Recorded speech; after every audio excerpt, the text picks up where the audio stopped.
ನಮಸ್ಕಾರ. ಭಾರತೀಯ ಆರ್ಥಿಕ ಸುದ್ದಿಯ 18 ಜುಲೈ ಸಂಜೆ 6 ಗಂಟೆಯ ಆವೃತ್ತಿಗೆ ಸ್ವಾಗತ. ಈ ಸುದ್ದಿ ಆವೃತ್ತಿಯನ್ನು ನಿಮಗೆ ತಂದಿರುವವರು ಭಾವನಾ. ಇತ್ತೀಚಿನ ಸುದ್ದಿಗಳನ್ನು ಆಲಿಸಿ. ಸೆನ್ಸೆಕ್ಸ್ 78,151.45 965 ಪಿಟಿಎಸ್ 1.25% ಏರಿಕೆಯಾಗಿದೆ. ಅತಿ ಹೆಚ್ಚು ಲಾಭ. ಟೆಕ್ ಮಹಿಂದ್ರಾ 4.14% ಏರಿಕೆಯಾಗಿದೆ. ಅತಿ ಹೆಚ್ಚು ನಷ್ಟ. ಸನ್ ಫಾರ್ಮಾ 0.90% ಕುಸಿದಿದೆ. ನಿಫ್ಟಿ 50 ಇಂದು 24,334.301.09% ಆಗಿದೆ. 1.09% ಏರಿಕೆಯಾಗಿದೆ. ಎನ್ಎಸ್ಇಯ ಅಗ್ರ 50 ಕಂಪನಿಗಳನ್ನು ಟ್ರ್ಯಾಕ್ ಮಾಡುತ್ತದೆ. ಐಸಿಐಸಿಐ ಬ್ಯಾಂಕ್ ಮೊದಲ ತ್ರೈಮಾಸಿಕ ನಿವ್ವಳ ಲಾಭ %16 ಹೆಚ್ಚಳ. ಐಸಿಐಸಿಐ ಬ್ಯಾಂಕ್ 2026ರ ಮೊದಲ ತ್ರೈಮಾಸಿಕದಲ್ಲಿ 14,804.50 ಕೋಟಿ ರೂಪಾಯಿ ನಿವ್ವಳ ಲಾಭವನ್ನು ವರದಿ ಮಾಡಿದೆ. ಬಲವಾದ ಫಲಿತಾಂಶಗಳ ನಂತರ ಬ್ಯಾಂಕಿನ ಷೇರುಗಳು %1.84 ಏರಿಕೆಯಾಗಿ ₹1,444.30 ಮುಕ್ತಾಯಗೊಂಡವು. ಸೆನ್ಸೆಕ್ಸ್ 960ಕ್ಕೂ ಹೆಚ್ಚು ಅಂಕಗಳ ಏರಿಕೆಯೊಂದಿಗೆ ಭಾರತೀಯ ಮಾರುಕಟ್ಟೆಗಳು ಭರ್ಜರಿ ಲಾಭದಲ್ಲಿ ಮುಕ್ತಾಯ. ಬಿಎಸ್ಇ ಸೆನ್ಸೆಕ್ಸ್ %1.25 ಏರಿಕೆಯಾಗಿ 78,151.45ಕ್ಕೆ ಮುಕ್ತಾಯಗೊಂಡರೆ ಎನ್ಎಸ್ಇ ನಿಫ್ಟಿ 50 %1.09 ಹೆಚ್ಚಳವಾಗಿ 24,334.30ಕ್ಕೆ ತಲುಪಿದೆ. ನಿಫ್ಟಿ ಬ್ಯಾಂಕ್ ಕೂಡ %1.63 ಏರಿಕೆಯಾಗಿ 58,521.40ಕ್ಕೆ ತಲುಪಿದೆ. ಯೆಸ್ ಬ್ಯಾಂಕ್ ಮೊದಲ ತ್ರೈಮಾಸಿಕ ನಿವ್ವಳ ಲಾಭ %33.7 ಭಾರೀ ಜಿಗಿತ.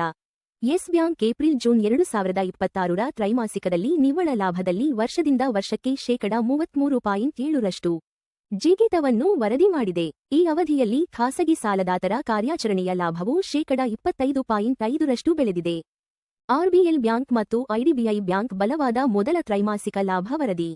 ಆರ್ಬಿಎಲ್ ಬ್ಯಾಂಕ್ ಮೊದಲ ತ್ರೈಮಾಸಿಕದ ಸ್ವತಂತ್ರ ನಿವ್ವಳ ಲಾಭದಲ್ಲಿ ವರ್ಷದಿಂದ ವರ್ಷಕ್ಕೆ %27 ಏರಿಕೆಯಾಗಿ ₹254 ಕೋಟಿಗೆ ತಲುಪಿದೆ ಎಂದು ವರದಿ ಮಾಡಿದೆ.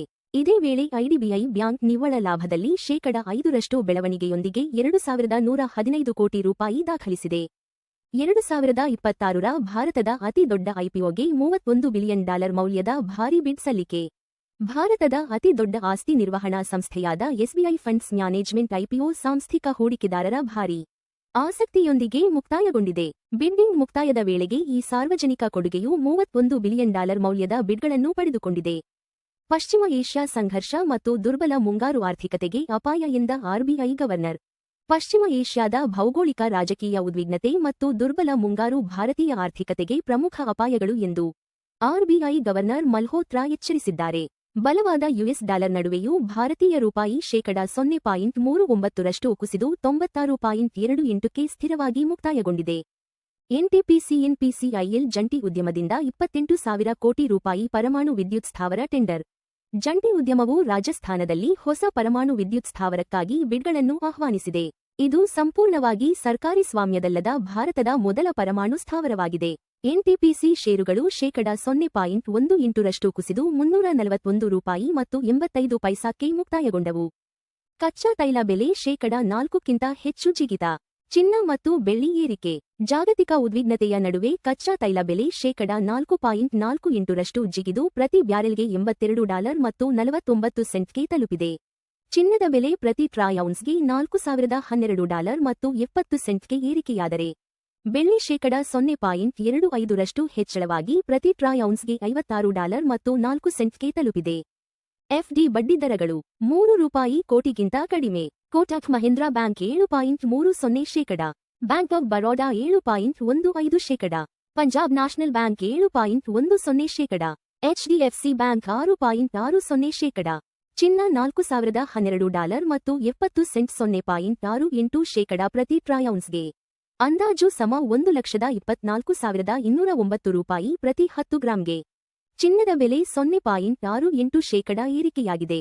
ಹಿಂದಿನ ಮುಕ್ತಾಯ $3,985 ಮತ್ತು 60 ಸೆಂಟ್ರಿಂದ.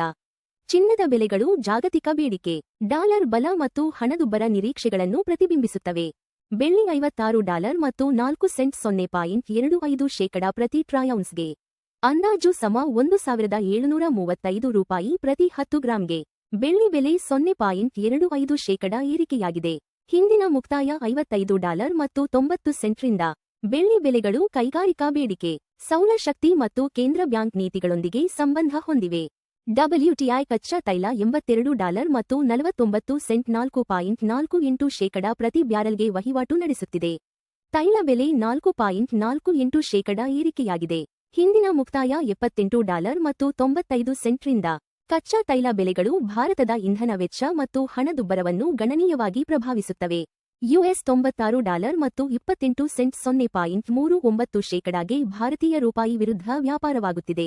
ರೂಪಾಯಿ 0.39% ಬಲಗೊಂಡಿದೆ.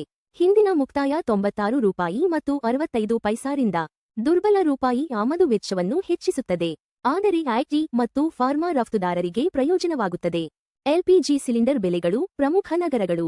ಚೆನ್ನೈ $957 ಮತ್ತು 50 ಪೈಸಾ, $3,106. ಬೆಂಗಳೂರು $944 ಮತ್ತು 50 ಪೈಸಾ, $3,021. ಹೈದರಾಬಾದ್ $994, $3,191. ಆಂಧ್ರಪ್ರದೇಶ $966 ಮತ್ತು 50 ಪೈಸಾ, $3,128. ಭಾರತೀಯ ಆರ್ಥಿಕ ಸುದ್ದಿ ನೋಡಿದ್ದಕ್ಕಾಗಿ ಧನ್ಯವಾದಗಳು. ಪ್ರತಿದಿನ ಬೆಳಿಗ್ಗೆ ಮತ್ತು ಸಂಜೆ 6 ಗಂಟೆಗೆ ನಮ್ಮ ಸುದ್ದಿಯನ್ನು ನೋಡುತ್ತೀರಿ. ಲೈಕ್, ಶೇರ್ ಮತ್ತು ಸಬ್ಸ್ಕ್ರೈಬ್ ಮಾಡಿ.